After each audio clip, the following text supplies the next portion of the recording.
घुघुती घुरेण लागी मेरो मैत की बोली बोली आगे ऋतु ऋतु चैत की ऋतु ऋतु चैत की। नमस्कार दोस्तों, स्वागत है आपका देवभूमि कल्चर पॉइंट पर। आशा करता हूँ आप सभी लोग अच्छे होंगे। आज फिर से मैं आपके लिए उत्तराखंड की एक प्रसिद्ध लोक गाथा लेकर आया हूँ, जिसमें हम घुघुती पक्षी से जुड़ी हुई इस लोक गाथा पे प्रकाश डालेंगे। आपने कई बार अपने सामाजिक अंचल में ये लाइन्स जरूर सुनी होंगी, घुघुती बासुती। तो घुघुती बासुती की ये कहानी क्या है, घुघुती पक्षी से जुड़ी हुई मार्मिक कहानी क्या है, वो आपको इस वीडियो में देखने को मिलेगा। तो सबसे पहले दोस्तों इस कहानी की शुरुआत होती है, जो मैंने अभी आपको गाना सुनाया, चैत्र माह पे जो आधारित गाना है।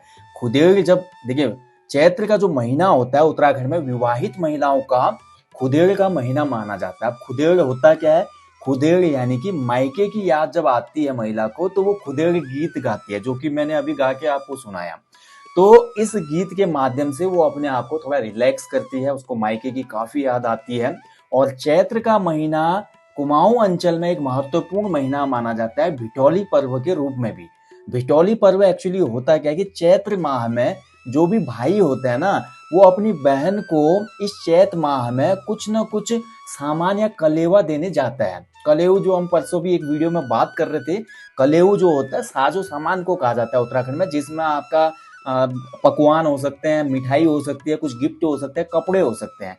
तो उत्तराखंड के कुमाऊं अंचल में ये बहुत ज्यादा प्रचलित एक प्रथा है भिटौली, जो कि चैत्र माह में ही आपका देता है भाई बहन को। ठीक है, तो उसी पर आधारित लोक गाथा भी है। अब देखिए खुदेड़ का महीना चल रहा था, चैत्र का माह चल रहा था, और जो भाई था वो अपनी बहन को ये भिटौली पर्व देने या कलेऊ देने जाता है। अब जैसे वो जो बहन का जो ससुराल था वो भाई के गांव के नजदीक ही था, यानी कि इतना डिस्टेंस में था नहीं। अब भाई जो था अपना कलेवा लेके जैसे ही बहन के घर पहुंचता है तो वो देखता है कि उसकी जो सिस्टर है वो सो रही थी।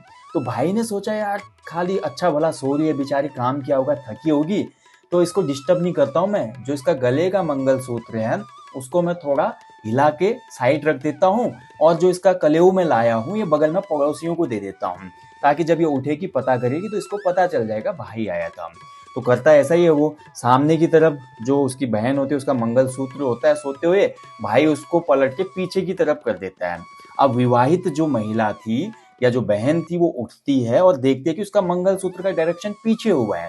तो उसको पता चल जाता है निश्चित ही कोई ना कोई यहाँ पर आया होगा। तो बगल में अगल बगल पता करती है पड़ोसियों से, तो पड़ोसी उसको बताते कि आपका भाई आया था, आप सो रही थी तो इसलिए आपको डिस्टर्ब नहीं किया, ये आपका कलेवा जो लाया है वो पकड़ लीजिए, आप आपका सामान है ये। तो बहन सामान लेती है, लेकिन उसके अंतर मन में एक बड़ा आघात लगता है। उसको ये आता है दिमाग में कि यार मेरा भाई आया था, मेरे लिए कलेवा लाया था, और वो सोई ही रह गई। उसने ना भाई को पानी पिलाया, ना जलपान कराया, ना खाना खिलाया। और इतना ज्यादा वो रोने लगी इस घटना को लेकर कि रोते रोते उसके प्राण उड़ गए, उसके प्राण ही चले गए। अब ये देखिए बहुत पुरानी लोक गाथाएं हैं, जिस समय सत्य की उस समय पावर थी दोस्तों, स्पिरिचुअल पावर बहुत ज्यादा थी, उसके अलावा सुपर नेचुरल पावर्स भी काम करती थी, तो तब की बनी हुई ये लोक गाथाएं हैं। तो बहन के प्राण चले जाते हैं इस वियोग में कि उसका भाई उसकी चौखट से भूखा ही चले गया। और बोला जाता है कि वही बहन अगले जन्म में बनती है घुघुती पक्षी। तो घुघुती पक्षी आप इमेज में देख सकते हैं, और इसके गले में देखिए एक निशान भी है, वही मंगलसूत्र जिसको भाई ने छुआ था। तो ये निशान घुघुती पक्षी में आपको देखने को मिलेगा। घुघुती पक्षी देखिए फाख्ता इसको कहा जाता है, ये कबूतर की तरह दिखने वाला एक पक्षी है।